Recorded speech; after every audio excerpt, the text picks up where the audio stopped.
It's time for another wrestling podcast. All right.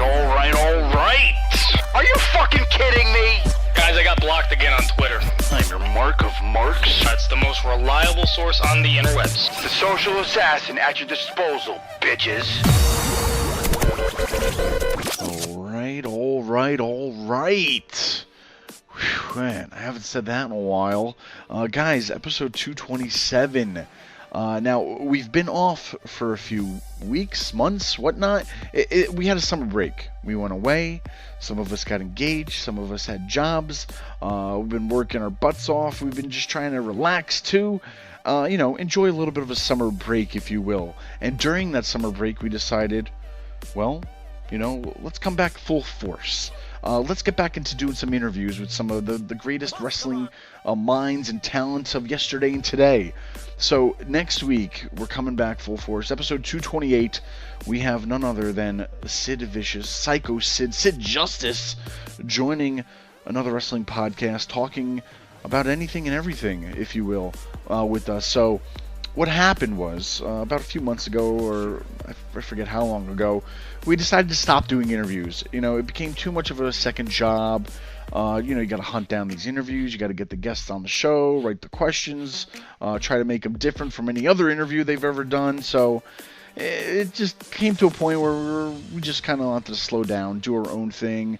Me, Angry Cooter, Minority Mike, talk about just, wrestling, what we love, what we hate, stuff that's happening. And we did that for a little bit, but with the summer break, we decided, hey, fuck it. We're coming back full force.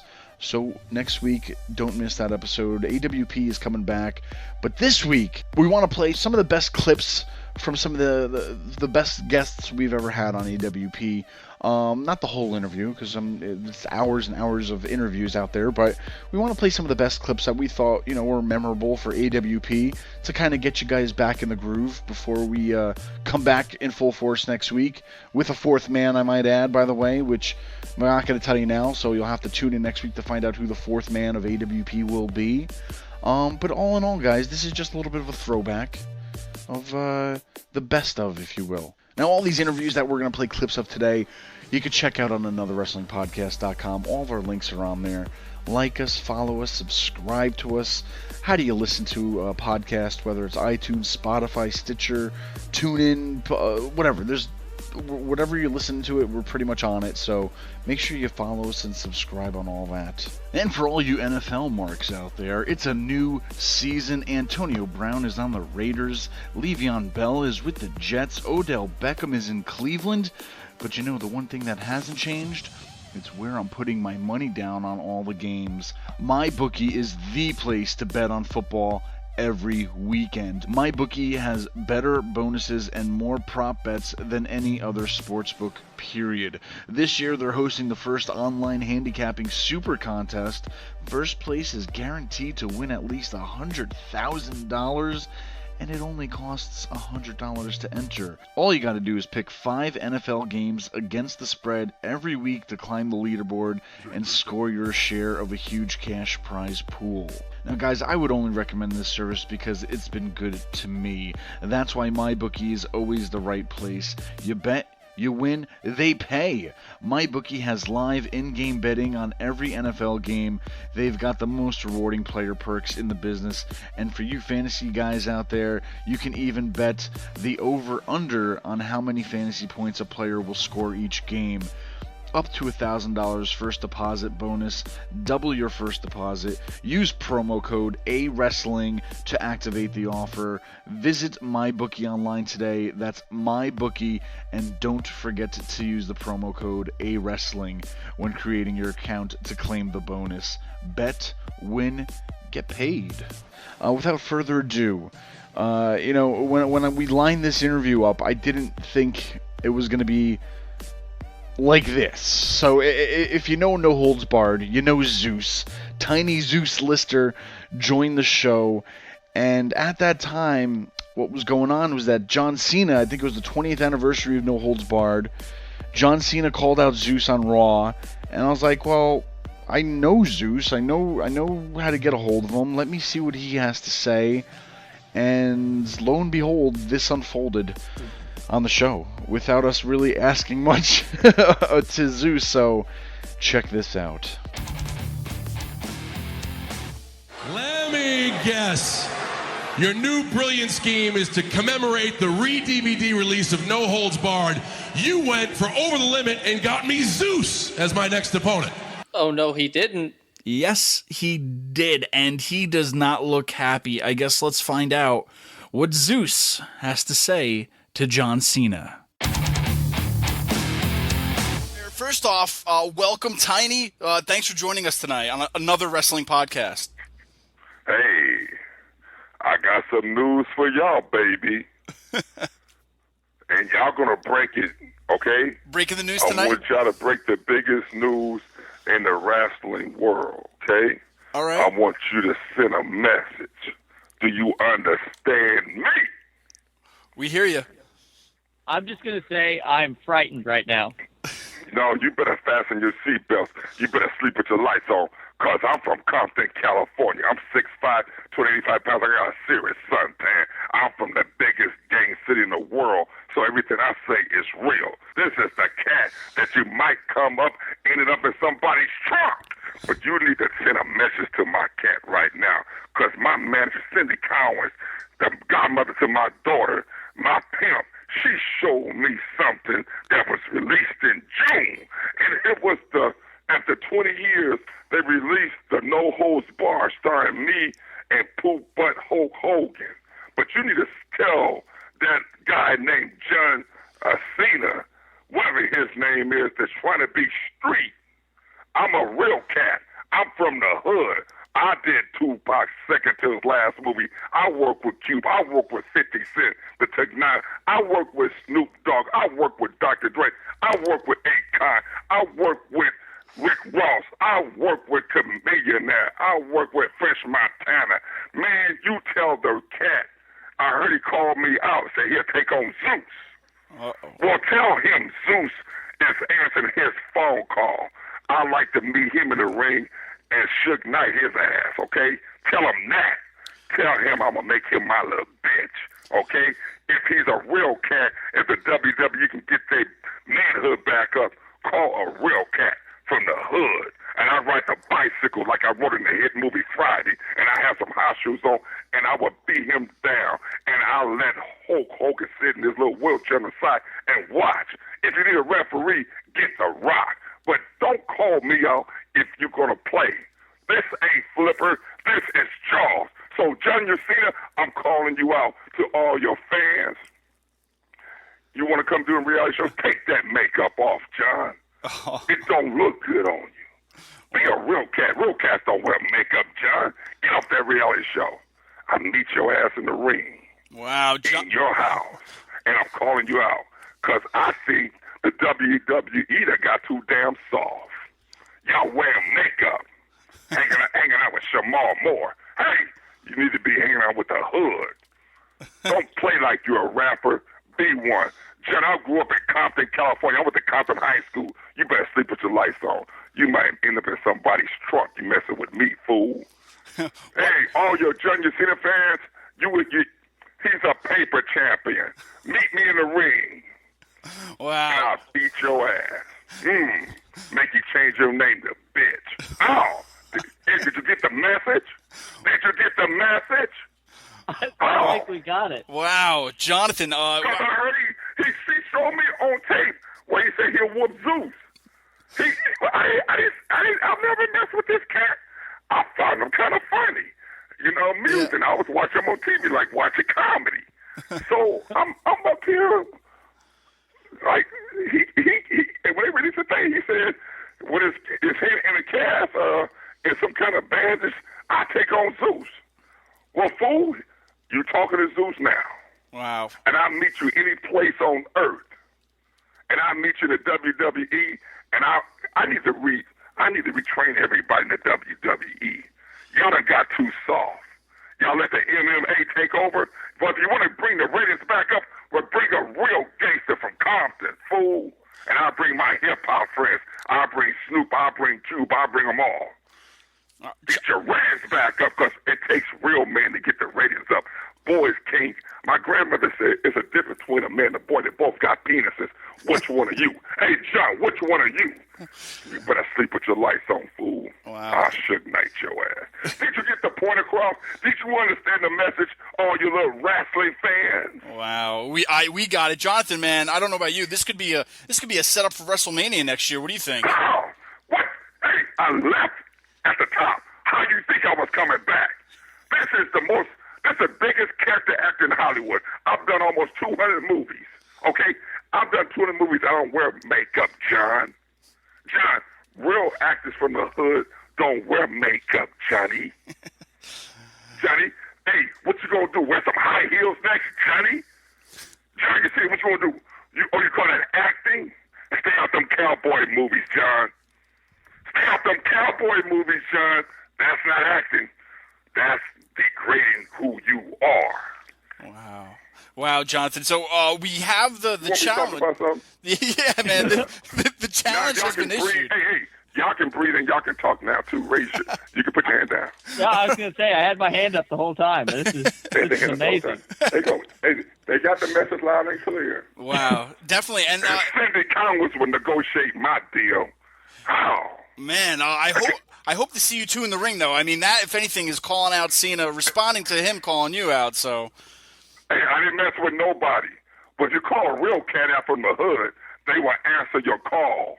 You got to watch what you're doing, you know what I'm saying? Because you start acting like you tough and you acting like you hip-hop. I'm not bothering nobody. I'm doing my movies. I'm the first black president in a $100 million film. I say Gotham City and Dark Knight. Now I'm with the hottest sportswear company in the world. Faith, forever faith, forever faith. My main man Abraham and Ron Brown is the owners of the company. They let me be a spokesperson. Even I'm always doing something about God. But then when Cindy Collins, my manager, she pulled up the thing on the internet, and John saying my name should have never came out of his mouth. My name should have never came out of his mouth. You can't pretend to be hood. You got to be hood. Okay? I'm from the biggest hood city in the world.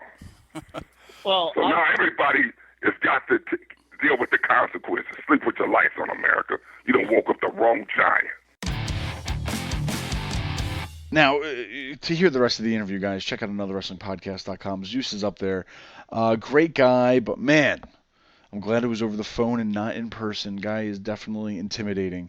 But next, we have probably one of the greatest talents in the wrestling world ever. Scott Hall is joining us.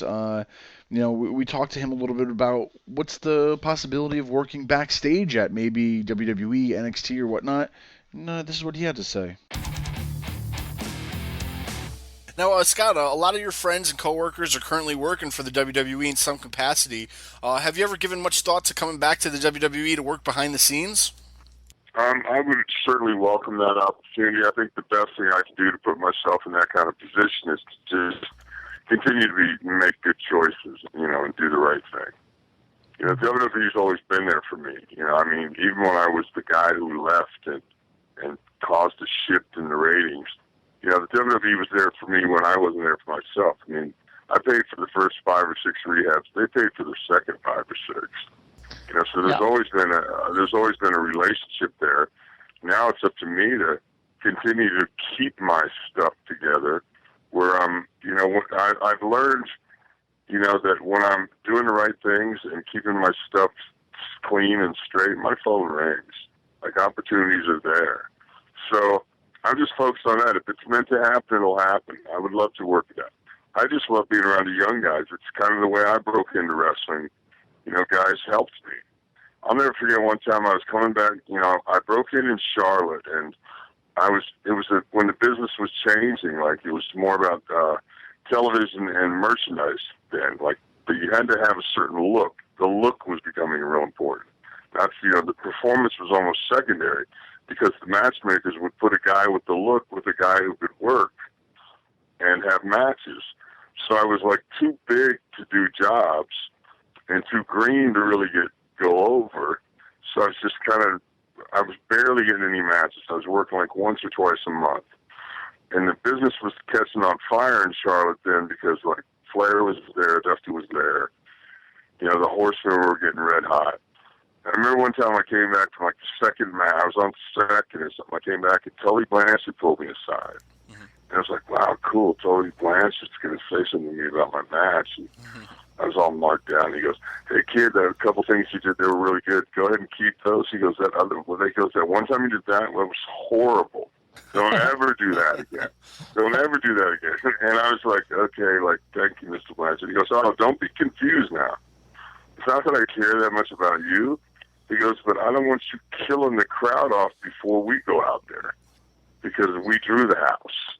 Yeah. So don't have the people groaning in the second match. Now, I never forgot that. I'm sure Tully doesn't remember it. But that's the way I broke in with the guys who know helping the guys who don't know. I'll never forget at the same time frame, Arn Anderson was there. And Arn said to me one time, like, you know, kid, sometimes the promoter, he doesn't even watch the matches. He knows who's in the ring, and he stays in the back and just listens to the crowd. He said, our business is all about who can make them yell the loudest and the longest. Those kind of things to me, like, stuck with me. I went, oh, okay, I get it. You know, whoever's getting the reaction, you know, whether it's a boo or a cheer, is who's getting paid. Sure. So, you know, I feel, I can't help it. When I get around those young guys, if I feel like saying something, I have to. You know, I can't help it. So I've talked to a few of those guys. I think, I don't know, like I said, listen, I have to say this. You do with it what you want, and I'll say my piece. And I know what it's like to be approached by the old timers too, because I was a young guy currently on the roster back one day, and they would bring the old timers around. I thought it was really cool. You'd see them at catering, they'd throw them a bone, and I know it's like when the guys would come up to me and say stuff, and I'd do the real respect thing, like, yeah, thank you, sir.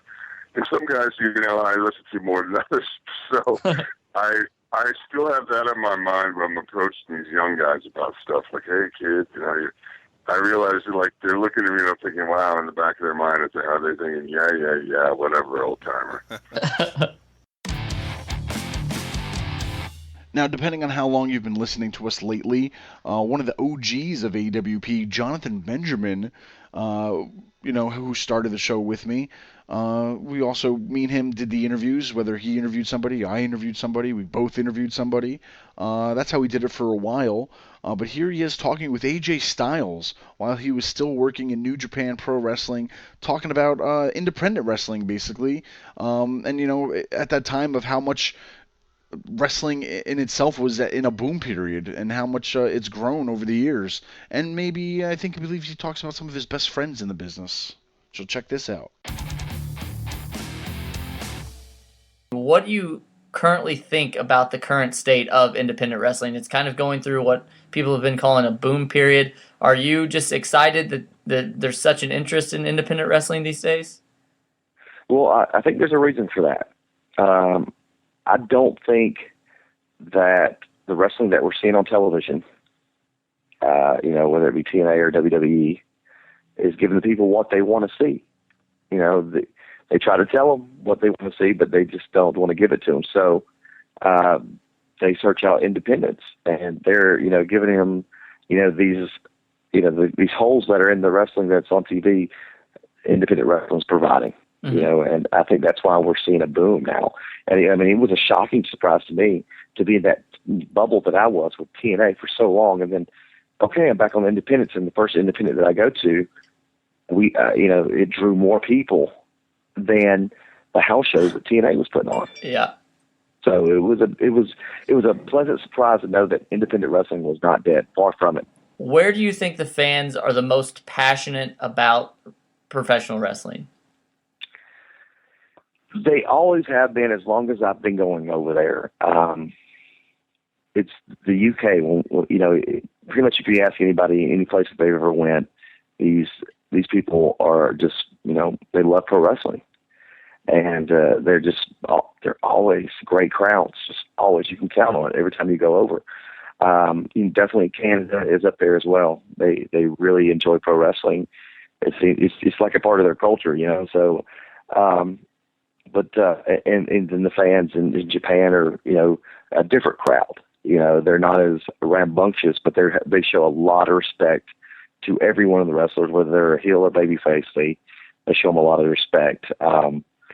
So there are different places, and it depends what you're looking for. But you can count on some of them to be as crazy as you want. And then, you know, when we're in Japan, you just make sure that you have your working boots on if you want some respect. But you won't hear it, but you'll see it. You've spent a lot of time in the wrestling business, and as the old adage goes, you have a lot of acquaintances in this business, but very few friends.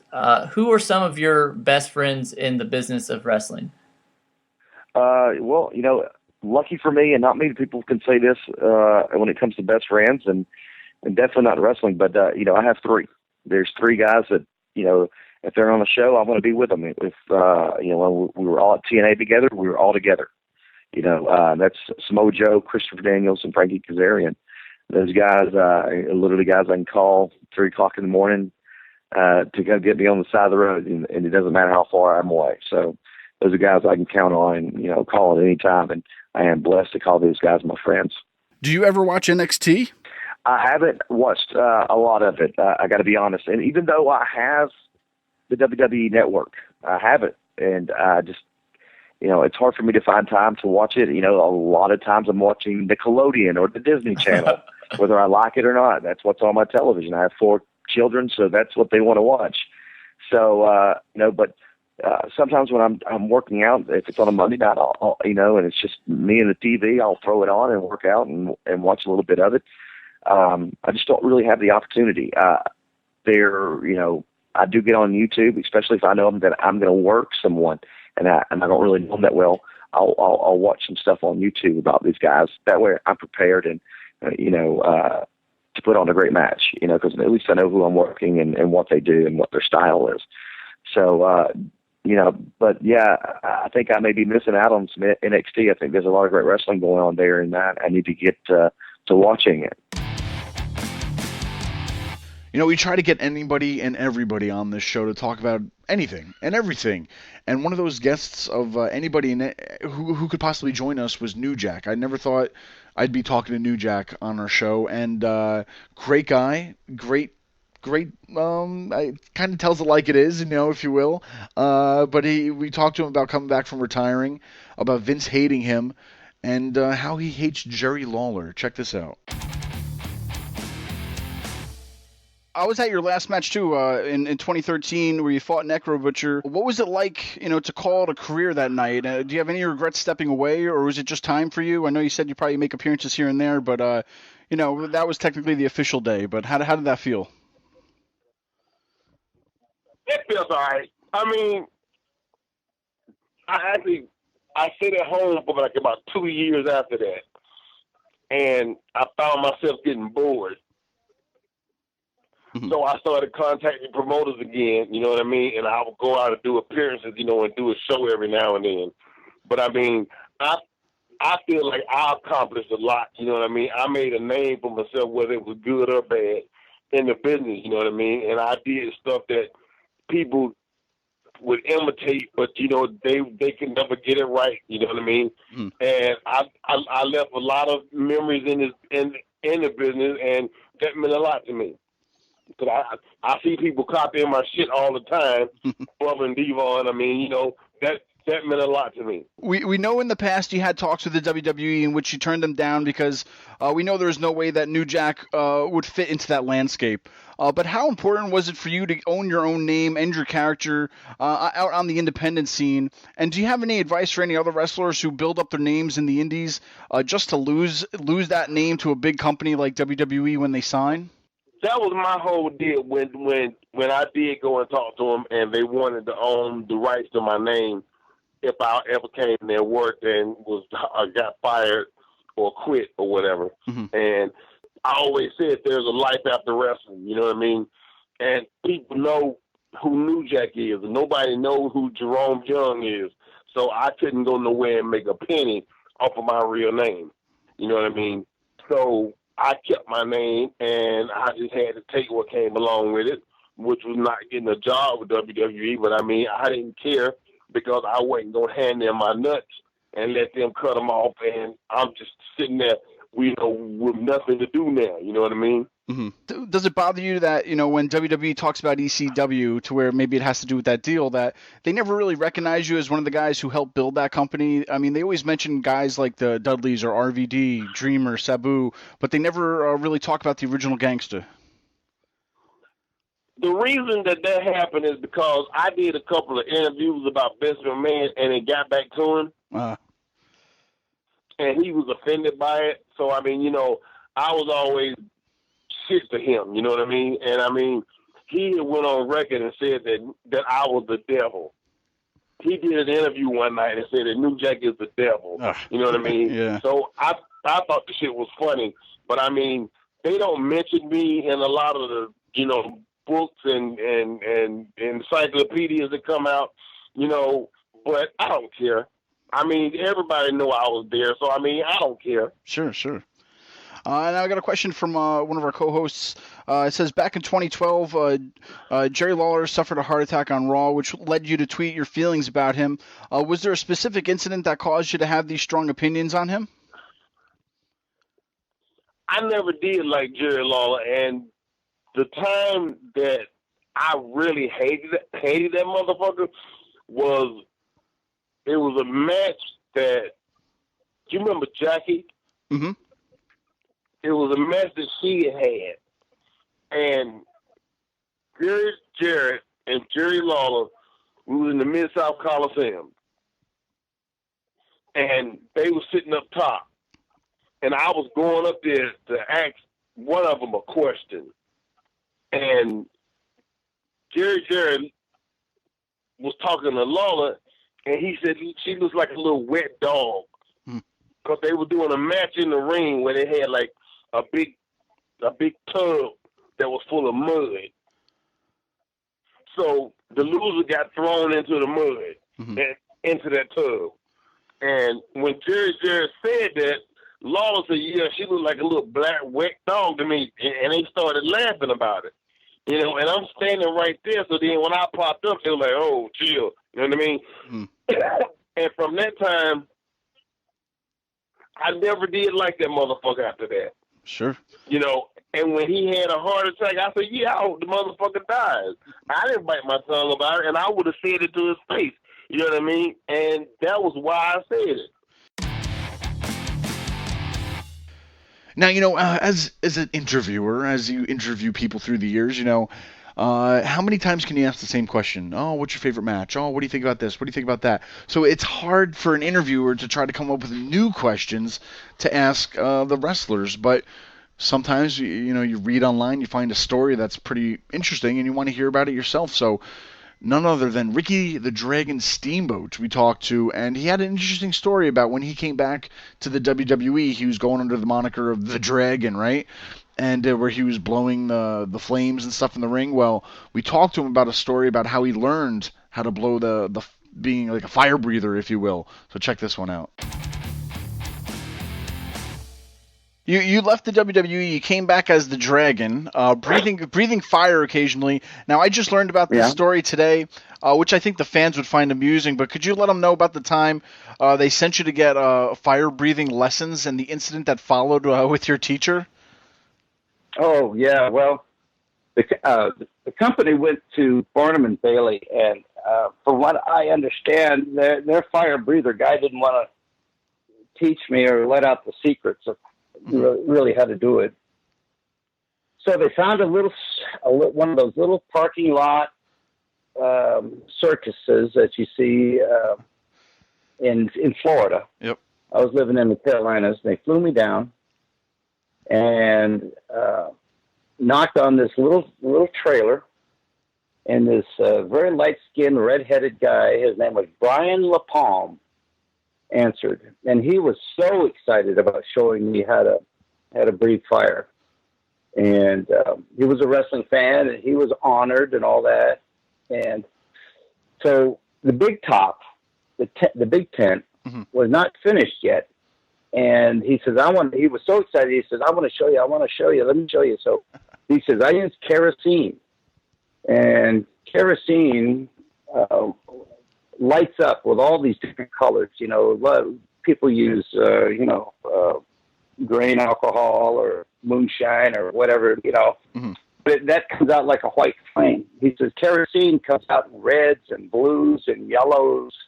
So anyway, he takes a big gulp out of a cup. He's got a mouthful.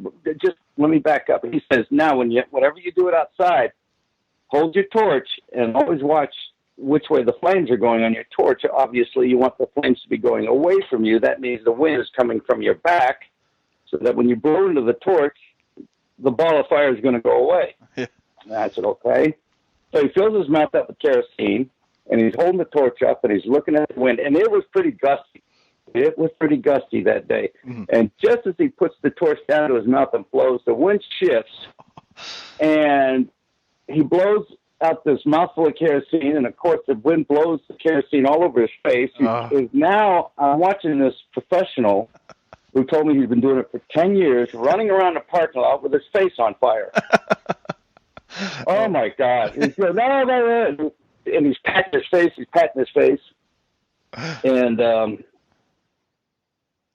the office sent a guy down with me just to oversee everything. And I looked at him and I said, you call Vince up and tell him that we are watching a 10-year veteran run around the parking lot with his face on fire. And that this dragon is not going to be doing this. And he's the one, Brian LaPalme, he goes, no, everything's cool. Come on. So we started off with little shot glasses. Yeah. Just a little burst.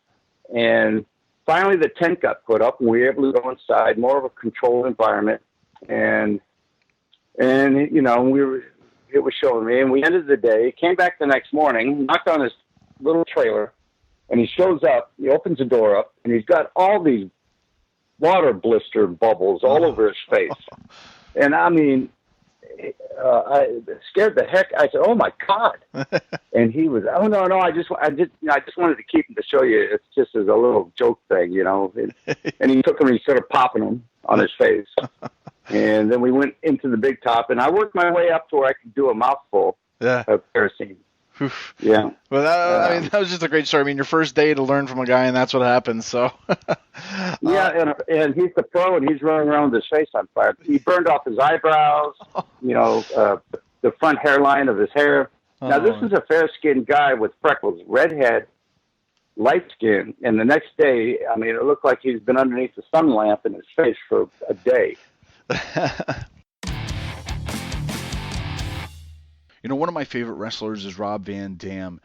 We had the pleasure of talking to him a while ago about just being able to last a while in the business. I mean, if you look at Rob Van Dam in his career, he's one of those guys that just looked like he never aged in the business at the time. Just an incredible athlete. So we talked to him about just being able to last for a very long time in this grueling business. How have you been able to remain so consistent for such a long time? Sticking to my guns. I'm stubborn. That's what it is. And I know when not to listen to people, because that was one of the hardest things when I was young and new to the business. I used to wonder, who should I listen to? Because everybody would pull me to the side, and then they would give me a piece of their mind, and they all said conflicting things, that they thought would be good advice to me, because they all wanted to have their stink on me, is the way that I see it.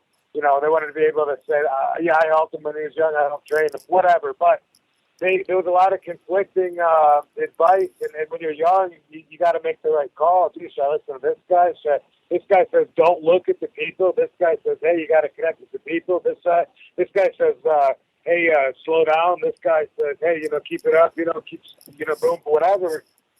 For me, that was a big part of it. I've always made the right decisions throughout my career. When I look at how long I stayed and when I left, everywhere, every contract that I've had, which has always been on my own, except for when I first started in 1991 with USWA, they actually finished me up and Sabu and the other guys before we wanted to be finished, and that was what they did. And every other contract, WCW, WWE, a few times All Japan, ECW. I left there when I knew it was time. TNA, we were actually going to do another contract. They just never produced it, and so I knew it was time to knock on on another door when I did. So it's all about making decisions. I think I had the old school mentality of the original Sheik, which now kids don't have that. A lot of the wrestlers in WWE are second generation wrestlers, but somehow the style has changed so much. I feel like the old timers have lost like the generation above me, I think, lost their grip on the younger guys, and it's like what used to be wrong is like the new right now. When I watch it, it makes me confused about how valid my knowledge and experience is if they're doing things different. But things have to progress.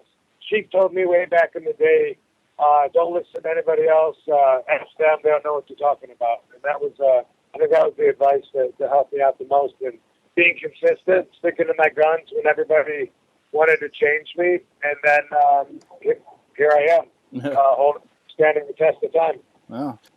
Well, so speaking of standing the test of time, something we have to point out is that from day one until now, it looks like nothing has really changed about you. But in your eyes, what about you is different today from Rob Van Dam of 5 or 10 years ago?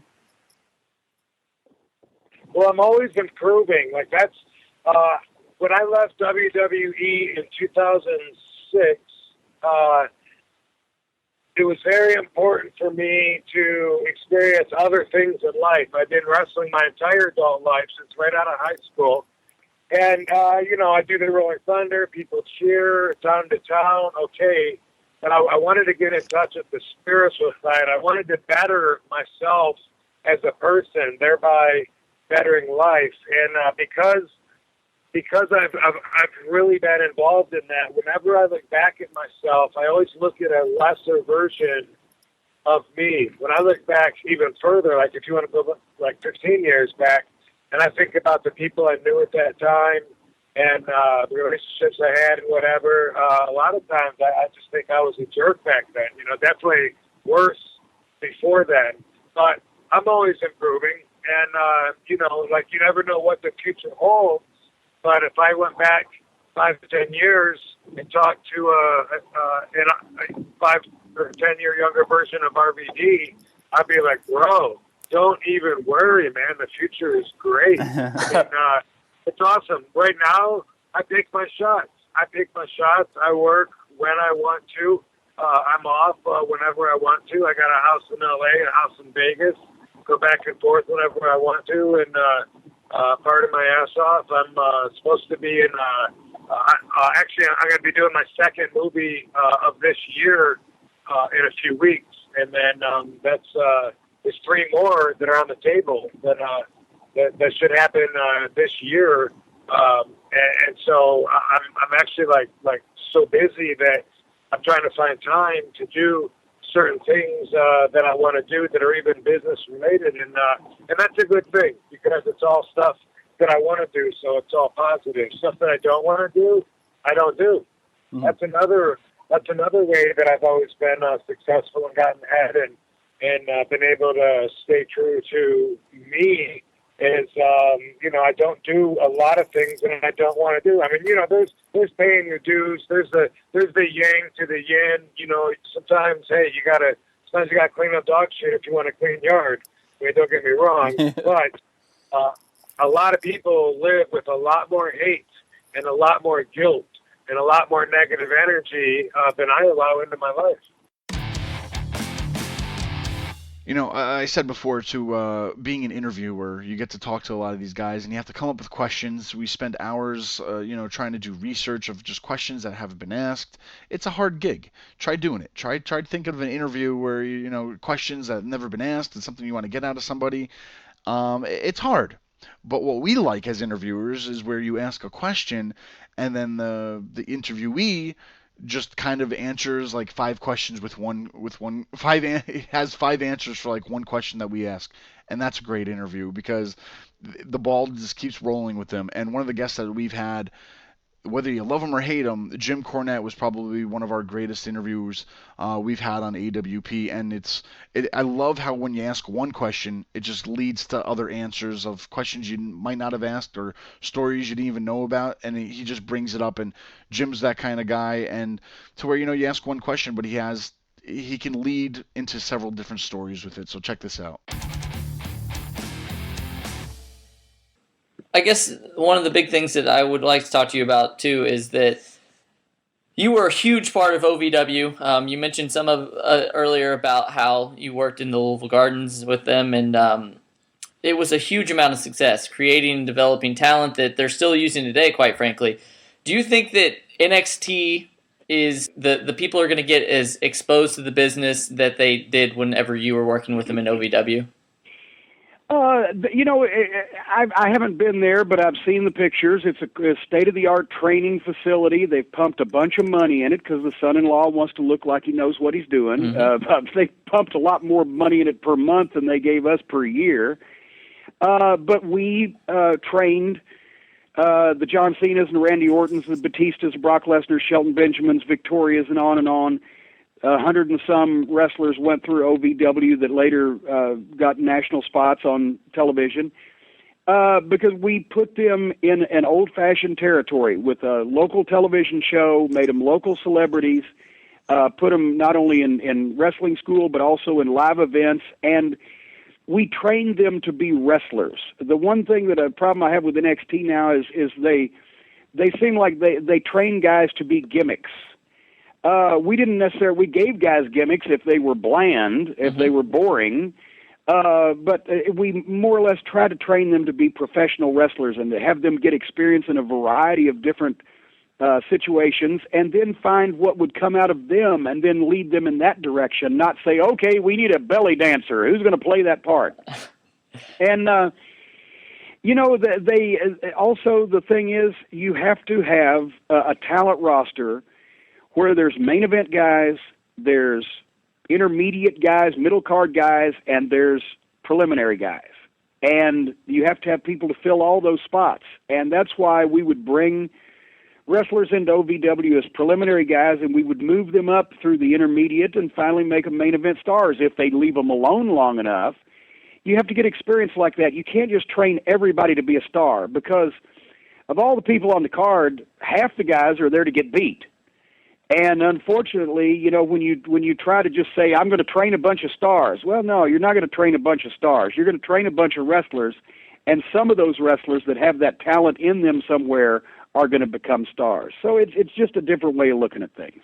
Is there a downside to being famous as you've been throughout your career? And then I'm going to ask you again, what is your worst fan experience, if you could tell us that? Oh gosh, well, there's a downside to being famous, I guess, when you get to the CM Punk level where he just wanted people to leave him alone, and I can understand that.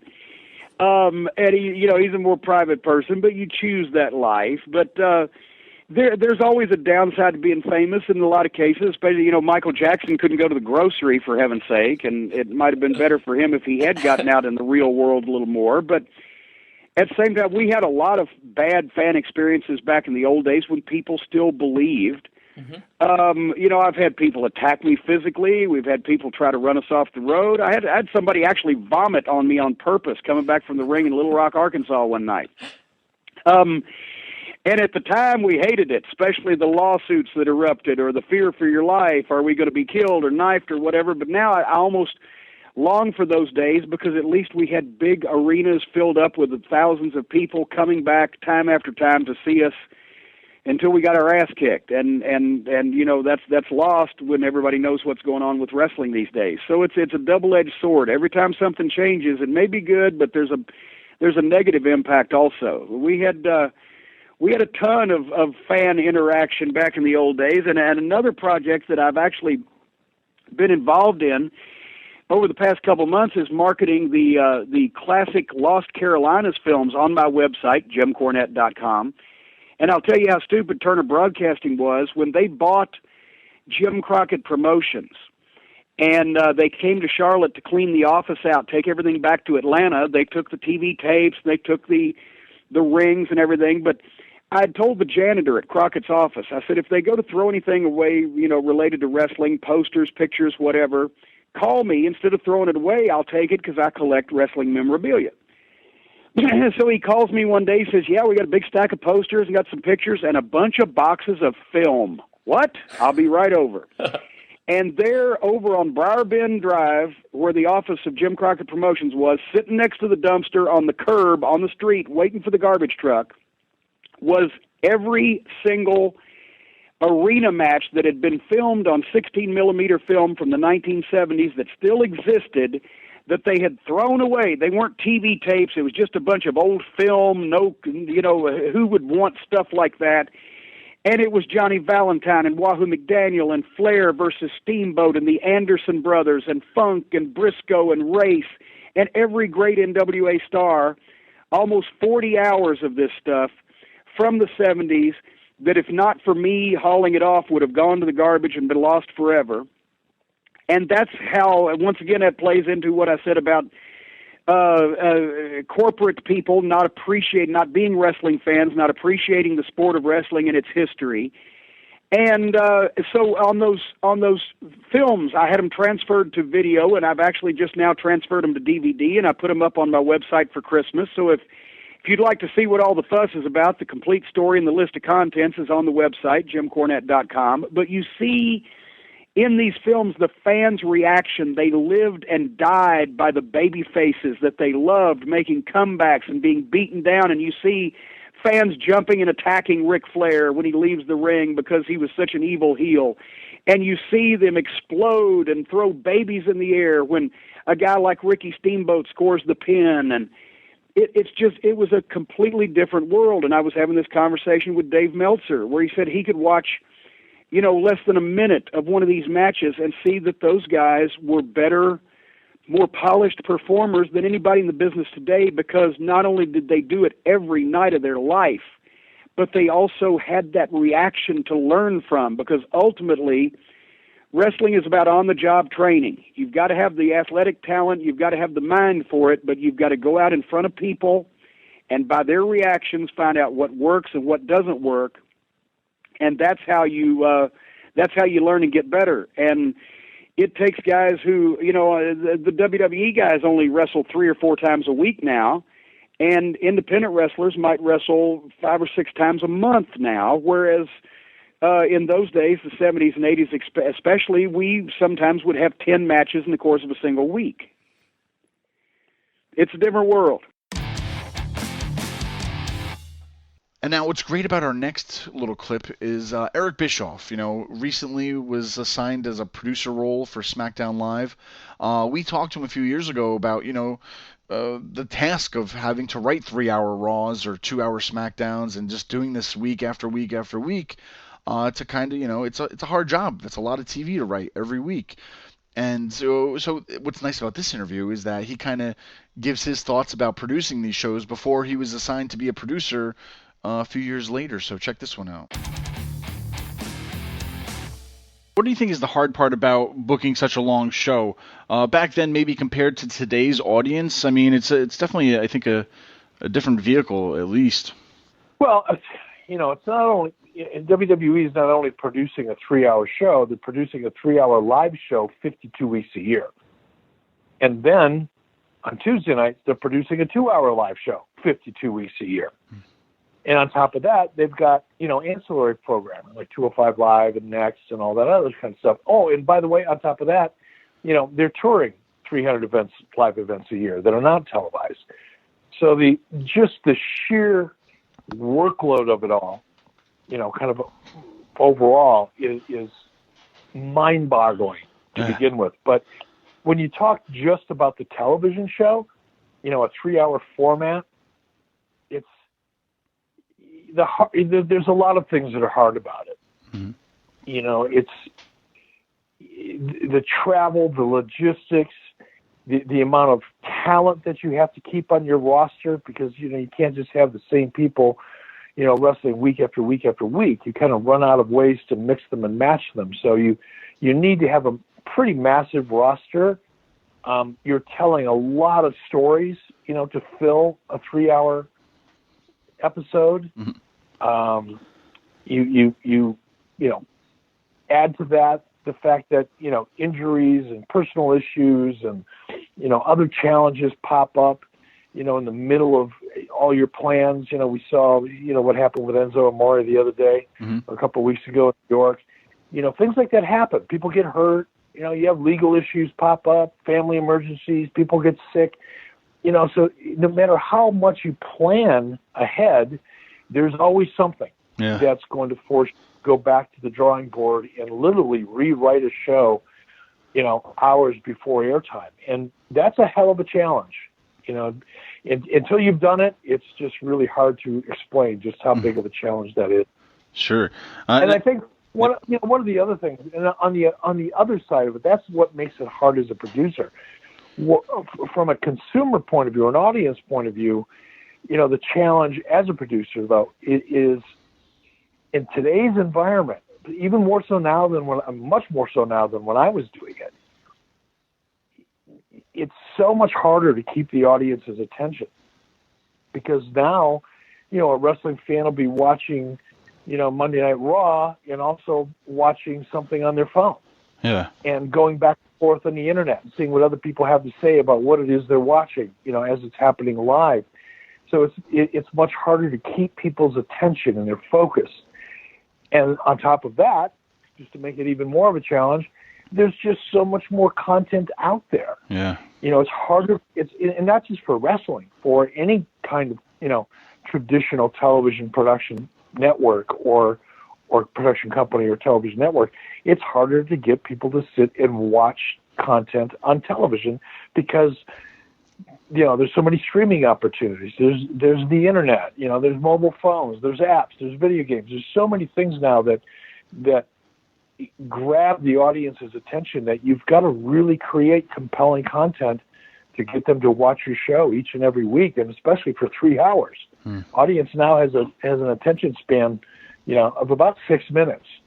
So you've got to produce accordingly. And now with that said, with all these great interviews we've had through the years, you know, we've also had some great conversations between ourselves, between me, Angry Cooter, Minority Mike. These are just some of the clips which I dug up over the past few weeks to kind of get you guys back in the mood for another wrestling podcast next week in full force. All right, I have to do this. Greatest. Speak to me, Credo. Greatest Royal Rumble has just made the list. Oh no, here we go. It's on the list. It's hurting my mind reading this and looking at it on paper because it's greatest Royal Rumble, not the greatest Royal Rumble. It's just greatest Royal Rumble. All I picture is like some fucking millionaire Saudi in a room being like, you know, I want to call it greatest Royal Rumble. I don't know that's how you talk in Saudi or whatever, but it's like, no. And I feel like they're getting so much money for this. They're like, we give you $2 trillion to bring WWE here. And it's like, oh, fuck it, whatever you want to call it, we're going to do it.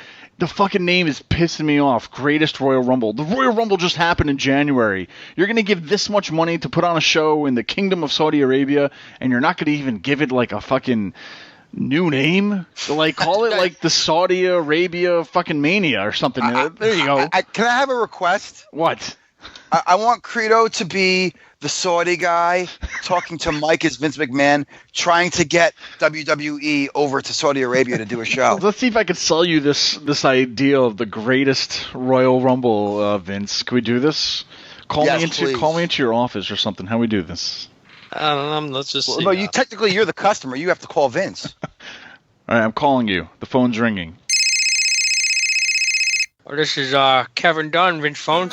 Hello, hi. This is Arkari from Saudi Arabia. Put on Vince McMahon, man. Hold on a second, sir. Hello. Hey, Vinny Macaroni. Hey, how you doing? It's Raburskra from Saudi Arabia. Who is that? I got an idea. Greatest Royal Rumble. Greatest. Do you like? I give you $700 million to host greatest Royal Rumble in hometown.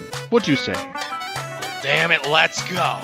700 million, 2 camels, and 7 wives. You get greatest Royal Rumble over here, and we make money. We have to have an HLA match. And Roman must pose. Women against Roman Reigns. And Roman defeats, and he has to win the women's Raw title. Yeah.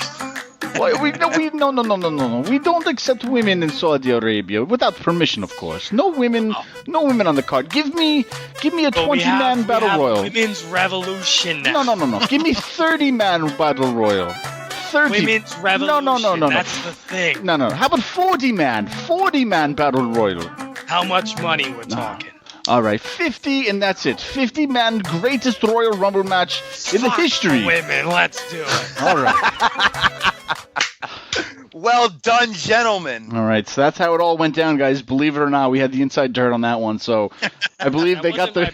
I don't think that was my best Vince McMahon because No, I'm definitely under the not. weather. For 700. So I apologize. For 700 million, 7 cows.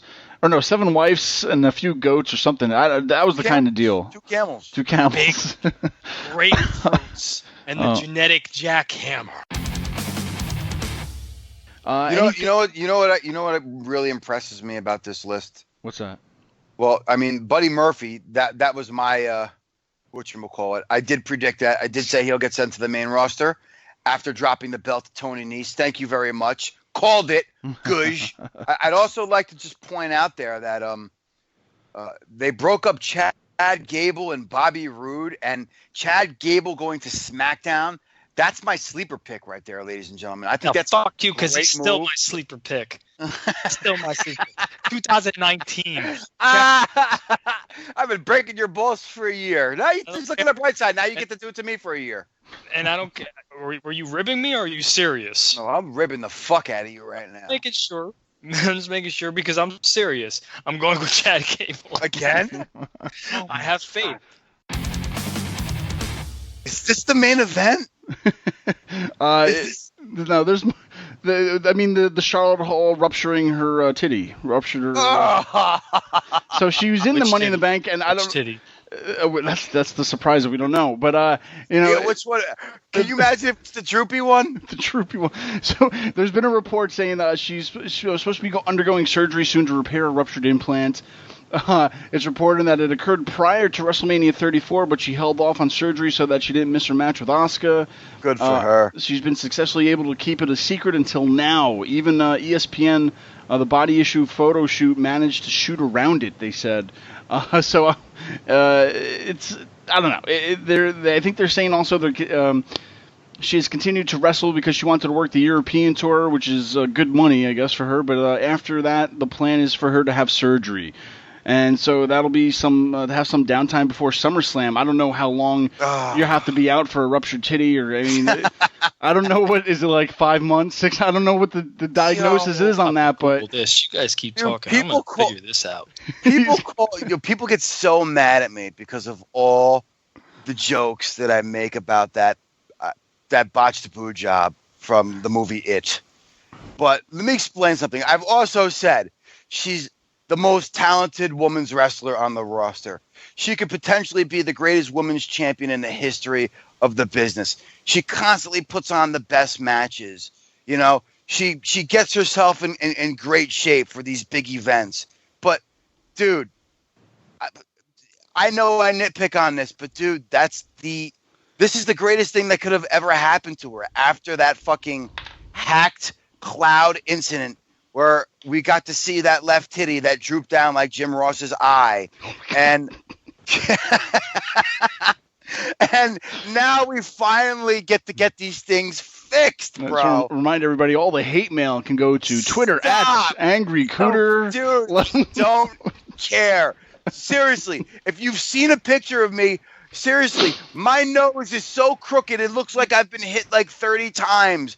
I am not a good-looking person. Well, believe me, I take it just as well as I dish it out. It's a joke. But in this case, it's the truth. That is a ugly titty, and I hope she gets them fixed. She deserves it. The bitch works hard. She should have top-quality titties, Credo. Fair enough. Well, I figured I'd give you a call. We had a friendly bet here that you were going to answer the phone cursing at me, but you You didn't. I lost. Credo lost. Wait, who bet on that? Credo said that you were going to answer the phone cursing at me. Why would I do that? Because you always curse at me.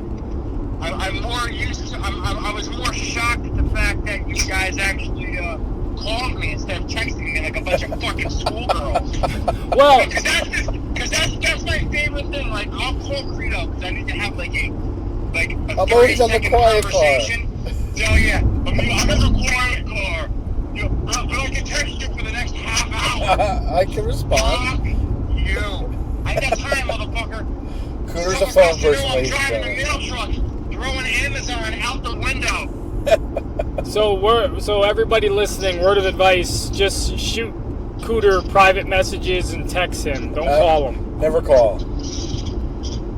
Yeah, good luck with that, because if you're not in my fucking phone book, I don't even get a notification for it. You get all these strange messages from weird people. No, because they don't make it to my phone, bro. If you're not on my phone book. It's alright, I'll tweet out your phone number. Just have him like, call this number. You're not listening to me. If you're not a contact in my phone, you can text me all you want. I will not. I think you can do that. You can't do that. Yes, you can. How? Go in your settings and check it out, you fucking mark. How does that make me a mark? This doesn't make me a mark. This is a non-wrestling conversation right now. Listen, do yourself a favor. Pick up an instruction manual. Do something other than tugging on your pecker to fucking AEW pay-per-views. Oh, Dustin and Cody was so good. Gosh. Well then. Listen, some of us work for a living, so I gotta go. Say hi to your sisters for me. I don't work on Saturdays. They hung up on us. We can sit here and have a whole episode of us bitching, complaining about fans that do that or the social media. But at the end of the day, it's like a virus. We're not going to be able to stop it. It's just going to keep continuously going no matter what. And I'm guilty of it too, Mike. Yeah, I know. I'm just saying. It's not. There's nothing we could do about it. Now, sometimes I'll admit, sometimes I do like to read some dirt sheets. I get curious sometimes, and then when some of these stories that do come out, like it kind of makes me more interested in certain events. Other times it does piss me off that stuff gets spoiled, but there are times where it intrigues me to see, is this really going to happen? I'm going to tune in to watch this because I want to see if so-and-so is going to debut. I remember a couple years ago when AJ debuted in the Royal Rumble. The thing that really bothered me was I went into the group and I went on the thread, and before my stream had AJ coming out, somebody was already posting about AJ. So that ruined it for me. Yeah. One of the best things was, I remember a couple years ago in the Survivor Series, I didn't go on the internet for almost the entire weekend. And then all of a sudden Sting shows up on my TV. I had no idea. I popped on that because I had nothing spoil that for me. So that was the time where you even told me, don't text me, don't call me, and you turned off all notifications for WWE app, Bleacher Report, everything. And here's an example of this, Mike. I hate to cut you off, but last week where that news broke about Maria and Mike Bennett, and look at the shit that I was talking about poor Maria and Mike Bennett, where I just threw shit out there because I was so pissed off at an argument I was having with you that started with social media. So I get all fired up, and then I go out there and I say some dumb shit like I said last week. And it just fucking, it's a vicious circle. No matter how innocent you think you are, you're just as guilty. Here's an example. Cooter, do you remember a couple years ago when Kevin Owens won the title? Oh, my God, yes. Do you remember that? Okay, for the people that are listening, yes, I did not watch Raw when Kevin Owens won the title. I forgot what I was doing. I did not want any spoilers. I actually wanted to sit down. I turned off all the notifications, the WE notifications, Bleacher Report, everything that will send me a notification telling me what happened on Raw, because I wanted to sit down and watch this as if it was live. Credo's gonna laugh. I already laughed. I'm sitting, like, I forgot where I was. And all of a sudden, I'm getting tagged on Twitter by No, that's not how it happened. He actually texted you. Oh, yeah, that's right. He texted me. Okay? And then I didn't even respond to the texts, and then I'm getting notifications on Twitter from the host of the Wrestling Ramble telling me that Owens won the title. Oh, like he so pissed. reached out to me, "Hey, bud, did you see Kevin Owens win the WWE Universal title?" It was so like, you don't understand how mad I was. You don't. When Cooter texts me about an event, he always starts the conversation, "Did you watch this?" Yes. And then from there, we'll talk. Right. He went right into it. And not only that, he unleashed fury on Twitter with these fucking threads going. I was so mad, I wanted to punch a baby. Like, That's the Credo phrase, and we have now both stolen it. Oh, man. Once again, guys, this was just the clips of some of the greatest moments in AWP history. I wish I had months and months to work on this, but you know what? Go over to anotherwrestlingpodcast.com. You'll see all of our shows we've done and how much we've progressed as a show. I mean, trust me, if you listen to episode 1 compared to episode 226, it's like night and day. But that's what happens, I guess. The more you do, the better you get at it, and so forth. So tune in next week. Find out who the fourth man's going to be joining AWP. Check out Angry Cooter, Minority Mike, and me in an all-new episode starting next week.